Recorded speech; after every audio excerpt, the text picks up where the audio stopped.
Glander, c'est bien. Ouais. Reposez-vous. Ouais. Dormez.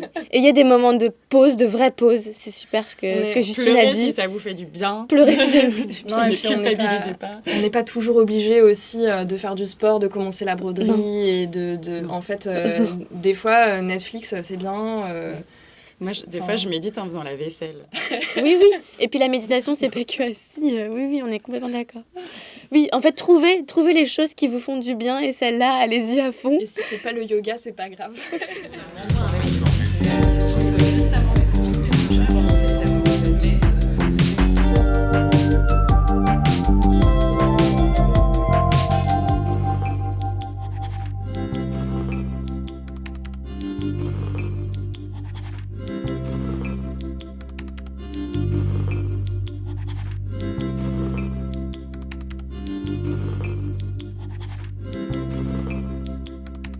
Bienvenue dans le 2e épisode du podcast de Design en Recherche, l'association des jeunes chercheurs et chercheuses en design.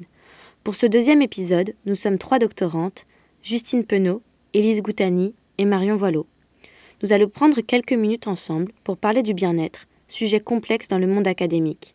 Un sujet d'autant plus d'actualité avec la sortie du livre d'Adèle Comble, la réforme de l'enseignement supérieur ou encore le mouvement Balance ta thèse. La santé est souvent mise de côté au profit d'une forme de productivité et d'utilitarisme de la recherche. Lire, écrire, produire du savoir et de la connaissance, à quel prix ?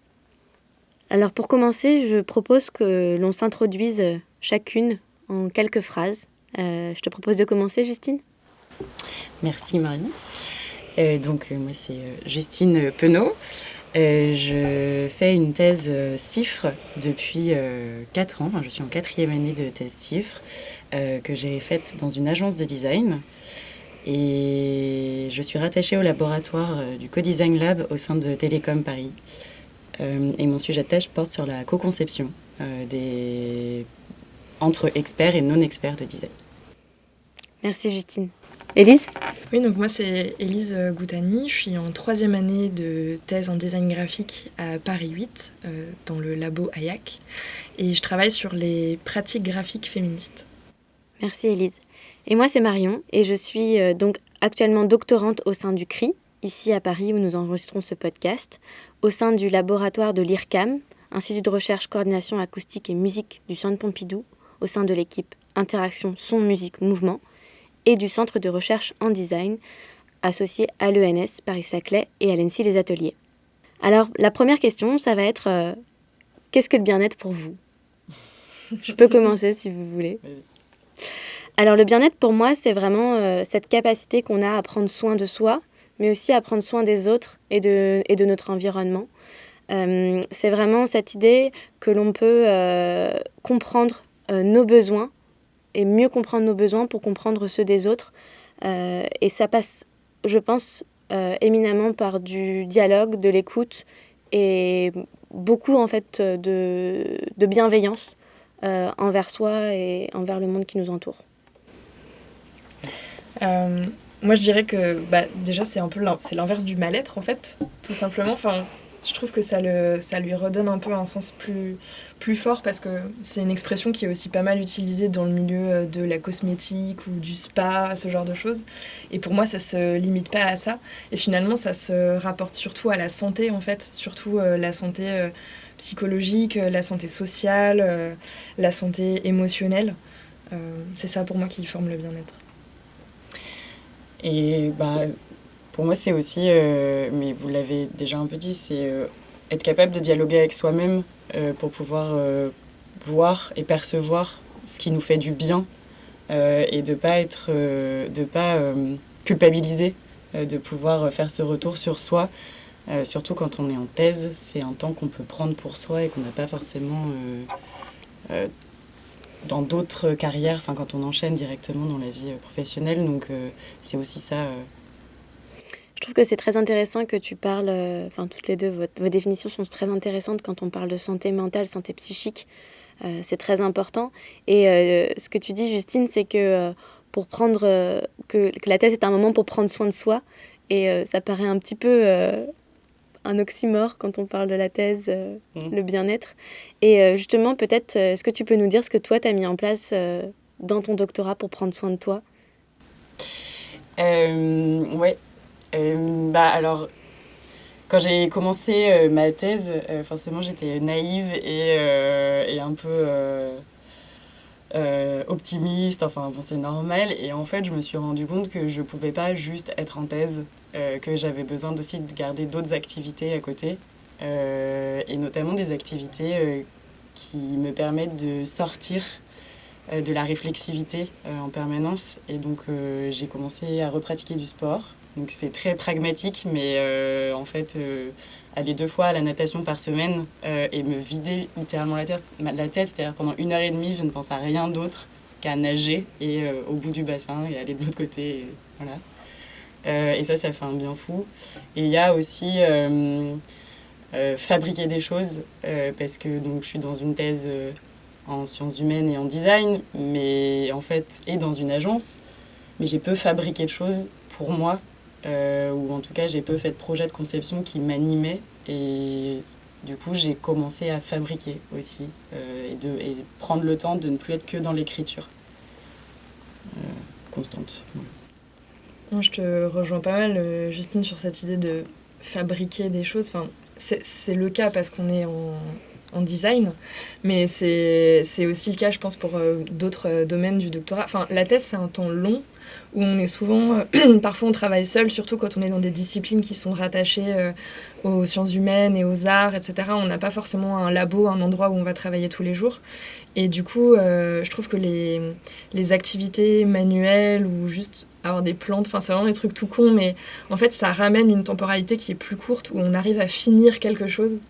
À défaut de finir sa thèse parce que c'est très long.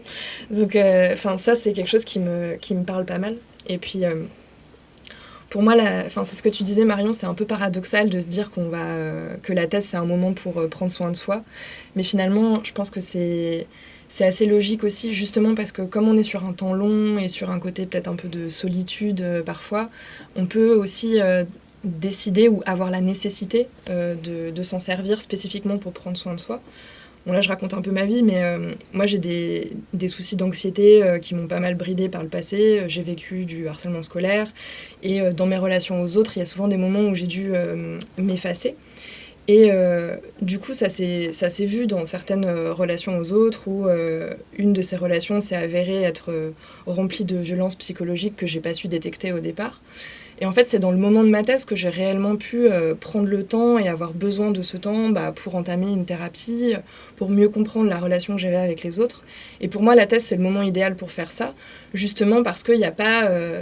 comme tous les impératifs sont sur le temps long, c'était plus facile pour moi de dégager du temps pour faire ça pendant ma thèse qu'avant dans mes études où tout allait à 100 à l'heure, en fait. Et du coup, c'est pendant ma thèse que j'ai vraiment pris la décision de faire passer ma santé, mon bien-être, ma santé mentale, avant tout le reste, et même avant la thèse finalement. Et c'est ça qui me fait avancer dans la thèse aussi.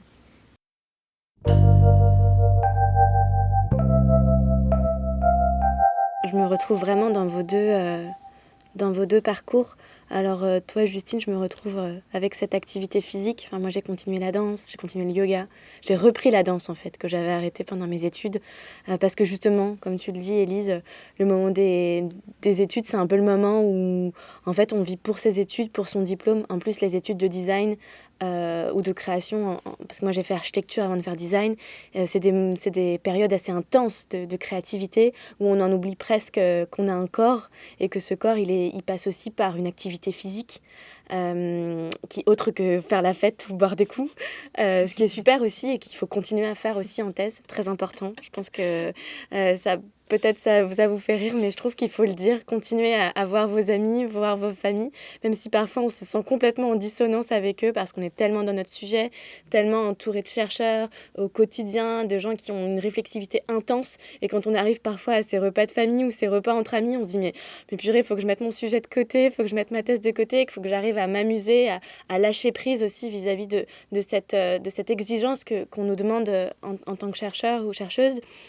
Et je trouve que, voilà, ça c'est important de se dire qu'il faut quand même avoir une vie sociale.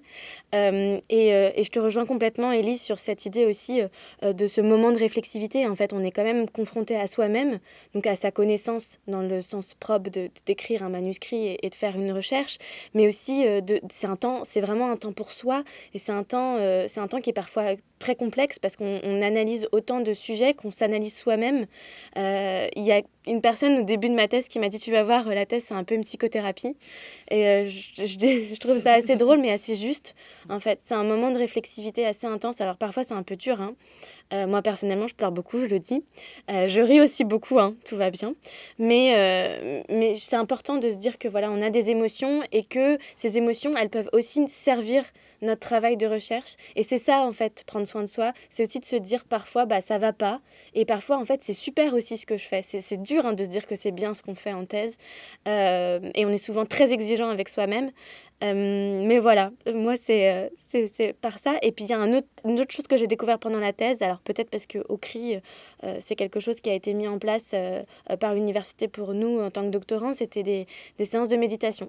Et moi, j'ai découvert la méditation de pleine conscience. Alors, on va dire encore un sujet à la mode. Elle est en train de nous parler de la méditation. Ouais, super. Mais vraiment, la méditation a été pour moi une ressource fondamentale à une période aussi un peu compliquée de ma vie. Et pas que par la thèse, par plein d'autres choses. Et la méditation de pleine conscience, moi, je le recommande. Enfin, j'ai presque envie de le rendre au moins obligatoire dans l'essai pour tous les doctorants. Mais alors, c'est peut-être un peu pushy, mais que ça va à l'encontre. Mais c'est juste au moins essayer de se retrouver soi-même, de reprendre contact avec son corps qu'on oublie au profit de la tête. Et ça m'a permis ça, même si pourtant j'avais la danse et le yoga à côté. Mais voilà, je ne sais pas si vous voulez compléter. C'est vrai que moi, la méditation, chez moi, ça ne marche pas du tout. Voilà. Mais on trouve d'autres trucs, en fait. C'est ça. Moi, je trouve que le rapport avec la nature, les plantes, enfin retrouver une espèce de forme de calme et de sensorialité aussi assez simple, ça peut aider pas mal à se réancrer. Aussi parce que la thèse, même quand on n'est pas en train de travailler et même quand on n'arrive pas à travailler, en fait ça mouline, c'est une espèce de tâche d'arrière-plan qui est un peu tout le temps là. Et du coup, soit on essaye de la chasser et d'arriver à couper quand on est avec ses amis ou sa famille, comme tu disais. Mais je pense qu'il y a aussi une espèce de forme d'acceptation que ça va continuer à tourner et qu'il faut qu'on arrive à focus sur autre chose parfois, mais d'accepter cette espèce de tâche d'arrière-plan. Enfin, je trouve que la séparation entre le travail et la vie privée en thèse, c'est un casse-tête improbable. Permanent. Alors, vous ne voyez pas, mais Élise, elle a un très beau pull dans lequel elle a brodé de nombreuses fleurs. Donc, on sent qu'elle a pris beaucoup de temps pour broder. Et on en avait parlé toutes les deux quand on était parties en retraite. Et Élise brodait. Et je me disais, mais c'est super beau parce qu'elle tisse des liens dans sa tête, mais elle tisse aussi des liens sur ses pulls. Et voilà, je ne sais pas si on pourra mettre une petite photo, mais c'est assez magnifique. Ouais, carrément. Quelle belle métaphore, Marianne.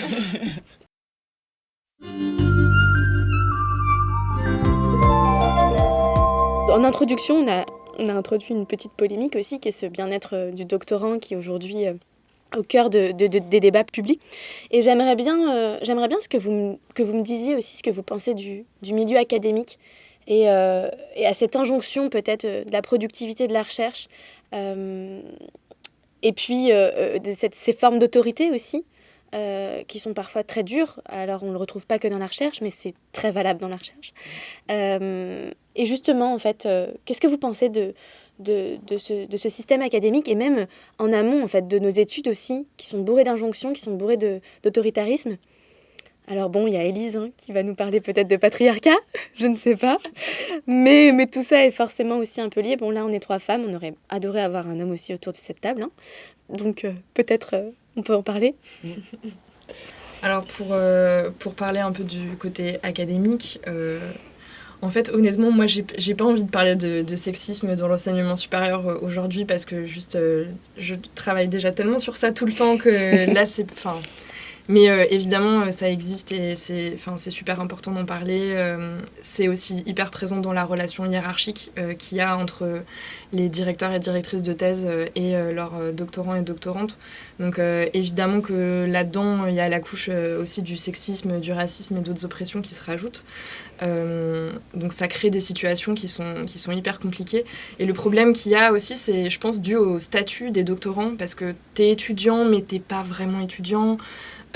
T'es chercheur, chercheuse, mais en fait t'es pas encore reconnue comme chercheuse vraiment. Et puis en même temps, c'est toi qui fais tourner l'université parce que t'es chargé de cours, parce que t'es vacataire pour financer ta thèse. Et du coup, en fait, on a constamment des multiples casquettes qui font qu'on se sent jamais vraiment légitime, quel que soit l'endroit où on est dans le milieu de l'enseignement supérieur et de la recherche. Parce que quand on a de multiples casquettes, on n'en a pas une seule qui nous permette d'avoir cette autorité. Et donc, en fait, il y a des personnes individuelles qui en profitent, et c'est le cas quand il y a beaucoup de témoignages sur Balance ta thèse, etc. Il y a des personnes individuelles, mais il y a aussi un système qui est vraiment fondé là-dessus. C'était Rogue, ESR et puis d'autres associations qui luttent justement pour les droits, notamment des personnes précaires dans l'enseignement supérieur et la recherche, qui disaient qu'à partir du 26 janvier, l'université ne fonctionne plus grâce aux titulaires, mais fonctionne grâce à tous les vacataires, toutes les chargées de cours, tout ce monde-là. Parce que si on compte exclusivement les heures qui sont faites par des titulaires, au 26 janvier, paf, l'année universitaire, si on comptait que sur les titulaires, ils auraient déjà fait toutes leurs heures et ce serait terminé. Donc en fait, il y a énormément de travail invisible, et ce travail invisible, il est beaucoup fait par les doctorants, en fait. Oui, et moi du coup j'ai plutôt une expérience de l'entreprise, enfin de la dichotomie entre être chercheur dans une entreprise, et dans mon cas plutôt être designer dans une entreprise et chercheur dans un laboratoire. Et c'est encore différent parce que donc, le monde académique il est très éloigné en fait, parce que je pense qu'il s'intéresse peu aux doctorants CIFRE. Étant donné que en fait, tout roule, on a un salaire, on est dans une entreprise, a priori, on est bien loti. Et en fait, on rencontre plein de difficultés dans lesquelles on n'est pas tellement soutenu parce que c'est difficile de dire en fait, je suis employée comme une ressource aujourd'hui, je ne fais pas ma thèse. Quand on fait des rapports auprès de la NRT, en fait, on est toujours... en tout cas, ça a été mon cas. Moi, j'étais toujours... je disais pas vraiment ce qui se passait parce qu'en fait, on sait très bien que l'aide va pas être apportée et que du coup, on préfère se tourner. Moi, j'ai eu la chance de pouvoir me tourner vers ma directrice de thèse qui, à chaque fois, a mis le haut là régulièrement. Il a fallu le faire très régulièrement. Tous les 3 mois, il fallait rappeler à l'entreprise que j'étais doctorante. Et donc, c'est encore différent de pas savoir vers qui se tourner. À l'exception de son directeur de thèse qui a par ailleurs d'autres choses aussi à faire de son côté et qui peut pas être toujours présent en fait non plus. On peut pas compter que sur une personne. Normalement, c'est tout un système qui doit pouvoir supporter ça. Voilà, mais je sais... après, il faut rester positif quand même. Je pense qu'on est capable aussi de mettre des choses en place et du coup, tu en as parlé avec la méditation, etc. Il y a aussi pouvoir compter sur le laboratoire et donc ses collègues doctorants qui, eux, peuvent aussi, ne serait-ce que dans le partage, en fait, qu'on va avoir avec eux lors de séminaires, etc., ça permet aussi de partager des solutions qui sont parfois des tout petits moyens d'action à mettre en place et qui, en fait, te permettent d'avancer toi-même. D'avancer et de relativiser aussi. Oui. Moi, je sais que toutes ces discussions aussi, elles m'ont fait prendre conscience que j'avais beaucoup de chance. Alors, je suis peut-être pas la meilleure personne pour parler de mal-être, parce que c'est vrai que j'ai l'impression d'être extrêmement bien entourée. Mais autour de moi, j'ai fait face j'ai 2 situations en tête de personnes assez proches de moi pour lesquelles ça a été extrêmement compliqué. Et c'est vrai que de pouvoir compter les uns les unes sur les autres, c'est extrêmement important. Et dans cette idée aussi de ce système académique que vous dénoncez aussi, et qui est un système aussi plus large, qui est comment fonctionne la société. En fait, l'académie n'est peut-être que le reflet de ce qu'on retrouve à d'autres échelles, donc à l'échelle de l'entreprise, à l'échelle du monde politique, à l'échelle même du monde géopolitique, si on regarde des gestions de conflits beaucoup plus vastes. Mais pour revenir à nous, chercheurs en design, moi, je mettrais vraiment un point d'honneur sur l'importance de l'association dans ma thèse. Ça m'a sauvée parce que, justement, aussi, ce monde académique, alors, moi, je ne le connaissais pas du tout. Donc, je me suis retrouvée aussi face à des chercheurs et des chercheuses avec lesquels je ne parlais pas forcément le même langage. Et c'était parfois compliqué de faire comprendre la légitimité que je pouvais avoir. Et cette légitimité, cette reconnaissance de la légitimité, elle a un impact extrêmement fort sur mon bien-être. C'est-à-dire que si tu n'as pas la reconnaissance de tes pairs, ben, tu te sens pas forcément très bien. Tu te dis mais pourquoi je fais ça? Pourquoi je suis là? Et ça, c'est important de dire qu'on n'est vraiment pas beaucoup de chercheurs en design en France, que cette asso, voilà, elle est pour beaucoup d'entre nous une ressource, qu'elle est ouverte, hein, si vous voulez nous rejoindre, c'est ouvert, et qu'elle m'a permis, en tout cas à moi, de pouvoir exprimer des choses qui n'allaient pas forcément du point de vue académique ou du point de vue de la direction de ma thèse, mais des problèmes aussi, ne serait-ce que de méthodes, d'outils que je pouvais mobiliser au quotidien dans ma recherche ou dans la manière que j'avais de faire recherche. Parce que l'autre pendant, en fait, aussi de notre métier, c'est aussi cette question de la pratique, de ces outils qu'on mobilise qui ne sont pas les mêmes et qui, parfois, sont source de conflits ou pas conflit au sens on va pas se disputer très fort, mais ce manque de légitimité qui a en tout cas pour moi influé énormément sur mon bien-être en thèse.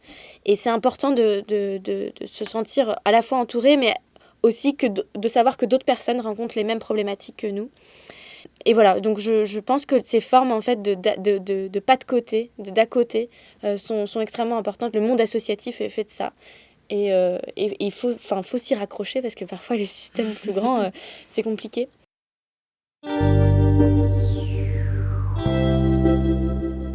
Et bon, on va peut-être pas en parler ici parce que c'est pas le sujet, mais il y a peut-être des étudiants et étudiantes en design qui nous écoutent. Moi, j'aimerais beaucoup plus tard qu'on remette aussi ces étudiants au cœur de ces discussions, parce que je pense que ce qu'on met en avant aujourd'hui en tant que chercheur, et parce qu'on a ce temps de réflexivité qu'on n'a pas forcément pendant nos études, c'est aussi peut-être des choses qu'on devrait mettre en place avant. Alors bon, ça peut commencer dès tout petit, je vais pas parler de la petite enfance, c'est pas le moment, même si c'est mon sujet, bref. Au moins dans le monde de l'enseignement supérieur et de ces écoles d'art aussi qui portent une espèce de poids sociétal énorme. Moi, j'ai l'impression que dans les études de design, il y a quand même ce côté aussi productivité. On a un peu une culture de la charrette. On compare le nombre de nuits qu'on a passé sans dormir. Enfin, en fait, quelque part, pour se rassurer et pour se dire que c'est pas si pire, on en fait une espèce de fierté aussi qui nous fédère. Enfin, c'est souvent ça qui va parfois fédérer une classe quand on est en BTS ou en DSA. C'est de taffer tout le temps. Ouais, ça nous tient, quoi. Il y a quelque chose qui tient aussi un groupe ensemble. Et puis je pense que c'est aussi amené parfois par les réseaux sociaux où on peut, notamment sur Instagram en fait, où on voit tout un tas de portfolios de gens qui font des choses absolument formidables et puis qui ont l'air de produire des nouvelles choses tout le temps, et puis on se dit mince, pourquoi est-ce que moi j'arrive pas à ce niveau-là, à ce degré-là de perfection technique ou de compétence, etc. Et je pense que ça peut être le rôle aussi, soit de nous en tant que doctorante, parce qu'on a un petit peu ce recul-là et qu'on a vu autre chose, et qu'on a vu ce milieu de la recherche où la productivité elle est aussi totalement différente, de pouvoir dialoguer avec les étudiants. Et puis dans les équipes enseignantes, je pense que c'est bien aussi quand il y en a qui essayent de faire ralentir un petit peu leurs étudiants ou de les rassurer sur le fait que explorer c'est bien, se tromper c'est bien, que c'est ok parfois de pas aller super bien et de prendre plus de temps pour faire quelque chose et qu'on y arrive à la fin. Et c'est la chance qu'on a dans les formats qu'on a d'études de design, c'est que souvent les promos sont quand même assez petites. Il n'y a pas des classes de 40 ou des grands amphis comme il peut y avoir dans d'autres disciplines.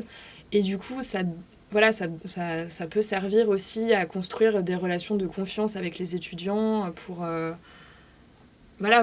vraiment construire une manière de faire du design et de faire tout court, en fait, sans être dans la productivité constante, quoi. Ouais, en fait, c'est cette période d'exploration que constituent les études. En fait, on l'oublie au profit de ces périodes de rendu, quoi. Le rendu, on n'en parle pas assez du rendu. Mais voilà, ça nous met dans des états émotionnels intenses. Alors, bon, on est toutes les trois plus ou moins en écriture. On sait aussi que c'est une autre forme d'état émotionnel. Mais quand je pense à tous ces rendus, parfois, ça me donne le vertige. Et je me dis que je suis pas capable, je serais pas capable aujourd'hui de les revivre, quoi.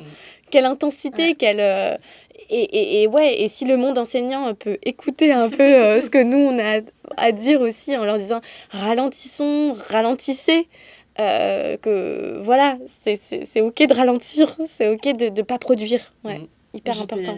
J'étais jury de DNMAD là, lundi et mardi à Montreux. Et c'était super intéressant parce qu'il y avait un peu deux catégories d'étudiants et d'étudiantes. Certains et certaines qui avaient adoré faire leur mémoire et ça se voyait parce qu'il y avait le côté justement découverte en fait de la recherche pendant le moment du mémoire de DNMAD, donc de 3e année en design, et qui du coup avaient du mal à faire la transition avec le projet et de se remettre à faire après cette phase de recherche. Et puis, il y en avait d'autres qui étaient tellement dans des objectifs professionnels, de faire un projet abouti, d'être un bon graphiste, d'avoir un truc très protocolaire, bien calé, etc., que du coup, il et elle avaient du mal à s'autoriser l'expérimentation. Et bon, là, je sais pas, je peux pas parler à la place de ces étudiantes et ces étudiants, mais je pense qu'il peut y avoir aussi dans les études de design, à un moment, une certaine angoisse de se dire bon, bah, quand je vais me mettre à bosser, il va falloir que je trouve des clients, il va falloir que je sois efficace, il va falloir que... Et bah, ça peut amener une certaine angoisse aussi, parce que, notamment en design graphique, c'est assez saturé quand même comme milieu professionnel. Du coup, voilà, la recherche ou la découverte de la recherche, ça peut aussi être une respiration là-dedans, en fait. Récemment, j'ai donné des cours à des L1 en design. Donc vraiment, en fait, des étudiants qui découvrent le design, ils sortent du lycée. Ça fait 6 mois qu'ils ont commencé. Et c'était très intéressant parce qu'on a commencé à leur donner des cours d'introduction à la recherche. Je ne crois pas avoir entendu déjà parler d'un cursus qui le fasse aussi tôt que ça dans la formation de design. Du coup, on a commencé à leur introduire les techniques d'entretien. On leur a demandé d'aller faire un entretien, de faire une retranscription, etc. Enfin, qui sont des méthodes classiques en recherche. Et je crois qu'on a réussi à en toucher, sur 80 étudiants, peut-être un tiers qui commencent à percevoir les bienfaits d'une posture aussi de découverte et d'être dans une posture d'enquête. Et on a appelé ça d'ailleurs essayer de faire émerger le désir d'enquête chez les étudiants, parce que finalement, c'est ce qui nous a animés, nous aussi, probablement, d'une certaine manière, pour nous amener vers la recherche. C'est qu'à un moment donné, il y avait des choses sur lesquelles on avait envie de poursuivre ou d'enquêter et d'aller voir plus loin que ce que nos études nous avaient permises. Et si on peut le faire assez tôt dans une formation de designer, j'imagine que ça peut faire grandir encore plein de choses dans cette dimension, en fait, de requalifier ce que c'est que l'erreur, de les aider aussi à prendre le temps juste d'explorer, mais sans but précis. Et puis pas forcément dans un but commercial aussi, parce que c'est ça qui est intéressant en fait dans ce qu'on fait. Alors je dis pas que voilà, il y a des injonctions de la société, il y a le fait qu'il faut manger à la fin du mois, etc. Je suis d'accord, mais effectivement que le design n'a pas qu'une valeur, en tout cas commerciale, de production d'un service ou d'un objet pour un client précis. Enfin, ça c'est important, je pense, en tout cas c'est ce que ça m'a appris. Moi, je voulais juste finir avec peut-être des petits conseils qu'on pourrait donner aux étudiantes en design qui nous écoutent. Peut-être même aux jeunes doctorants, parce que nous, on a commencé il y a quelques petites années. Des choses que, si on vous les avait dit, peut-être vous auriez fait différemment. Oui.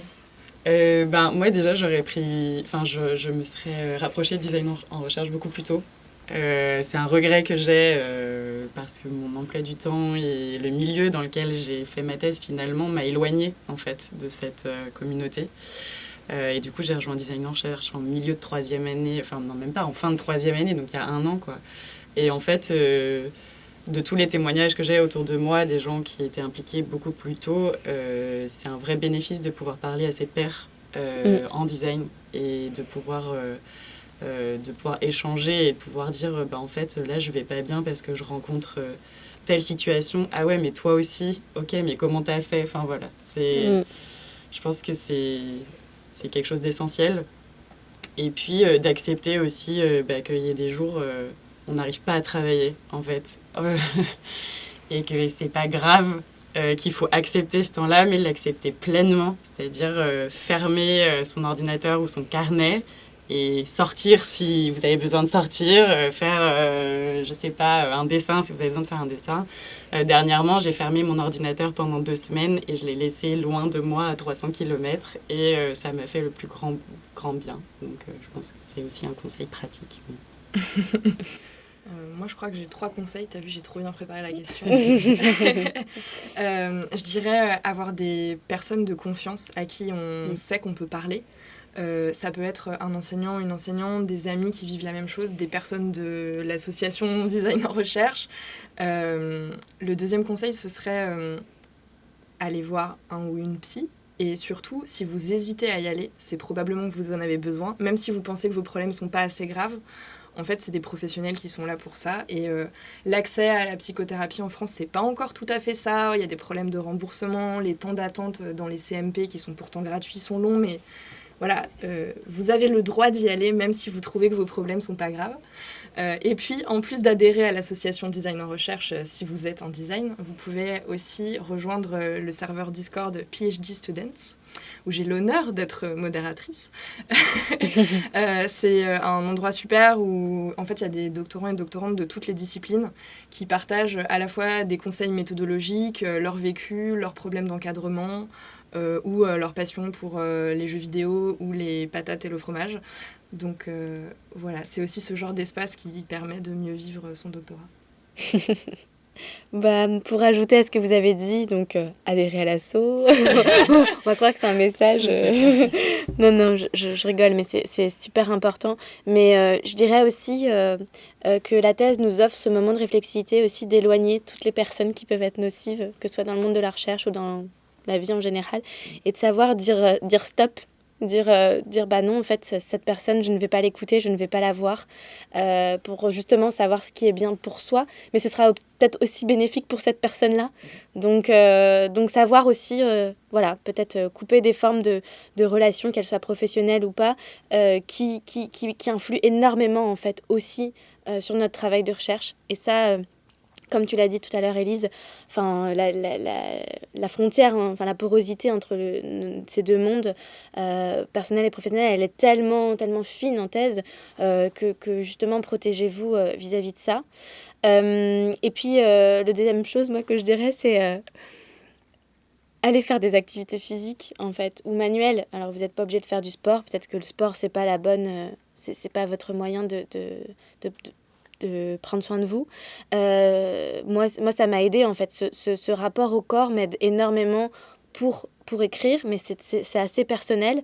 Mais en tout cas, essayez d'utiliser votre main, d'utiliser votre corps, d'utiliser vos sens, et pas forcément de remettre toujours votre tête, votre psychique, qui déjà avance à 100 à l'heure, qui est toujours en mouvement, pour prendre soin de vous, pour favoriser votre bien-être. Et sachez que si vous prenez soin de vous aussi, vous serez plus en mesure de prendre soin des autres. Alors si ça peut être un moteur pour vous de vous dire je vais peut-être pas commencer par moi, mais commencer par les autres, même si je suis pas sûre que ce soit adapté à tout le monde, bah pourquoi pas. Mais sachez, et puis vous prendrez soin aussi de tout l'écosystème que vous nourrissez, qu'il soit celui de la recherche, que ça c'est de votre environnement. On parlait des plantes vertes, enfin voilà. Je pense que c'est hyper important, c'est sûr. Merci beaucoup pour votre écoute, et puis à bientôt pour un nouvel épisode. Merci Élise, merci Justine. Merci Marion.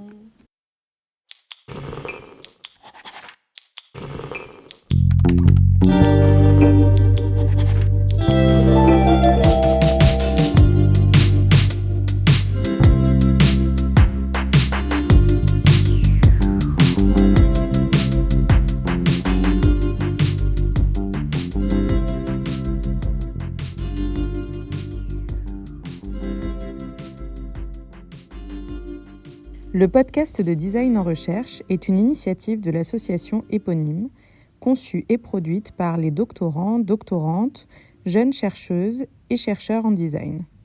Pour suivre nos activités, nous vous invitons à consulter notre site internet design-en-recherche.org et notre compte Instagram. À bientôt!